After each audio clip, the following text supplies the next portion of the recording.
Now on the top stories, kilalanin ang bagong boyfriend ni Kris Aquino na si Dr. Mike Padlan.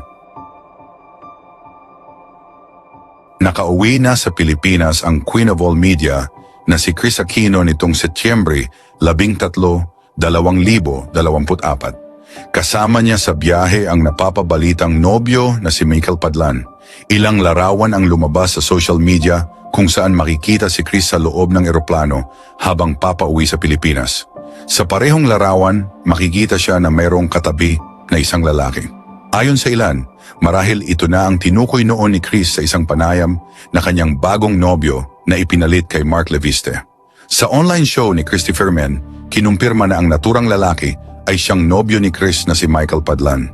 Kasama umano ni Kris ang nobyo sa pag-uwi dito sa Pilipinas dahil buwan pa umano ng Pebrero 2024 ay naroon na ito sa Amerika. Sino nga ba si Michael Padlan? Si Michael Padlan ay kilalang mahusay na surgeon sa Makati Medical Center. Siya ay 53 taong gulang at kaedad lamang ni Kris. Nagkaroon na umano ng unang asawa si Padlan at mayroong 2 anak. Sa mga nakakakilala kay Padlan, inilarawan nila ito bilang charming, matipuno at mabuting tao.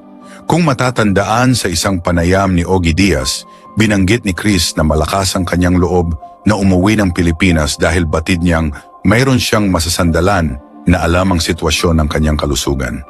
Ani Kris, he's a doctor and I think that's part of the reason why it was easy kasi alam niya ang pinagdadaanan ko because he knows what I'm going through.